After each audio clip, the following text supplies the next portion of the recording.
Inang kabaklaan yan. Dapat dito pinapakantot ng sobrang gory. Sa PSP gumawa ng kasalanan, sa flip top nagsusorry.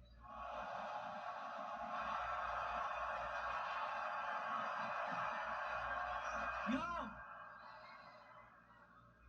Raffle na naman. Para sa kaalaman ng lahat, hinarap ko yung kaso ko, di ko tinakasan. Nagbago na ako ng buhay, katunayan. Maganda na nga yung buhay ko ngayon eh. Kasi matagal ko na yung nalampasan. Patunay lang na pwede nyo akong ikulong sa selda pero di nyo ako makukulong sa nakaraan. At alam nyo ba kung bakit nasabi ni Mot na inatrasan siya ni Tipsy D? Kasi kinakasa yung battle namin sa kauna-unahang event sa PSP. Sa ligang kapatid niya yung hari sa monarchy at isa siya sa royalty, nagalit siya kasi hindi ko pinagpalit sa talent fee yung loyalty. Ang ina mo!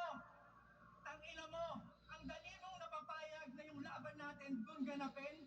Ha? Na dito naman inumpisahang pinalalim? Kakabaliktaran mo yung wag piratahin, suportahan, ginawa mong wag suportahan, piratahin!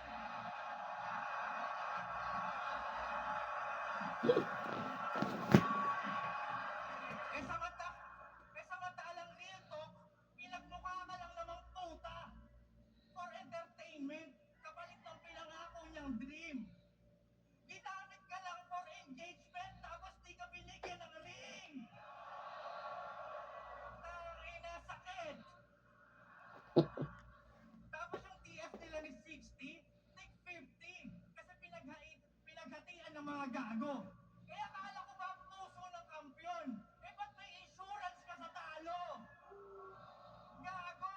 E di malinaw, takot ka palang mawalan.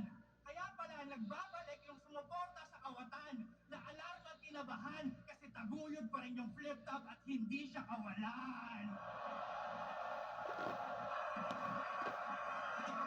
Real talk! Pinakabatang kampyon! Yan ang panay bukang bibig. Naging meta kasi bata. Lahat ng gawin nakakabilib. Di pwede panabong tong henyo. Itong henyo. Bilang champion niya yun kay Sur. Tapos lahat kayo napahanga. Si Apex pinalabas niyang may iniwang anak. Walang question kasi di nagsisinungaling ang bata. Tapos ngayon sinisisi mo yung PSP dahil hindi ka na gusto ng mga tao. Gago, mukha kang tanga. Nagising lang sila na hindi ka espesyal kasi matanda ka na. Bakit? Bakit mo ginawang sandata yung edad? Eh alam mo naman na tumatakbong oras ang magtatapos sa'yo.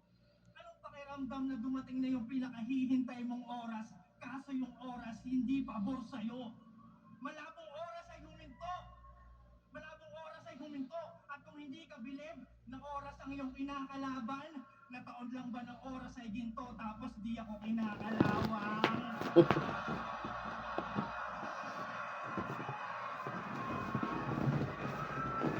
Kaya wag mo akong yabangan sa mga nagawa mo sa edad mo. Gago, eh ba't hindi mo rin to gawin sa edad ko? Malabo! Kita naman sa mga nirereklamo niya lately. Iniiyak niya yung pagbuhat ng mga tao ngayong di na siya binibaby. Kaya naman you won't get any favor. Palakol sa yung dibdib, intensive labor. Ibubuka ko yung ribcage, parang pinipilit kong buksan yung elevator. Akin na yung baga. Talagang Bruce ko hahatakin. Shit! Ngayon tayo mag-ubusan ng hangin. Akin na yung atay, bato, lapay, ubos yan. Before you know, it was all done. Oo, hindi ako musician, pero sanay akong umawak ng organ.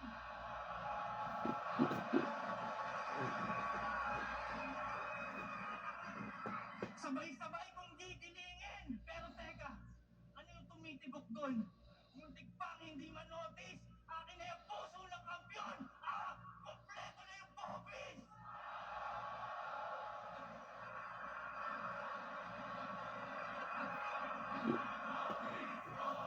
Yabo. Pagkatapos, tatahiin ko yung katawan mo na parang walang nangyari. Pero hindi yun modesty. Gusto ko lang madiskubre sa autopsy na ang kinamatay mo ay autopsy! At di pa tapos ang nasusulat. Budwi ko mas maitim pa sa duhat.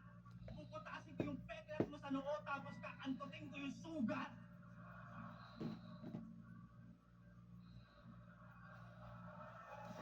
Nag-joke. Ma-fuck your brains out sa mukha mo na matinding tagaktakan. Durug-durug na utak sa iyong maskara hanggang maging dinakdakan. Tinira mo ba si Manggit na pura out sa inuman? Mas ibahin mo si Tipsy. Ikaw mismo ang inaalay kong pulutan. Madali pa sa easy.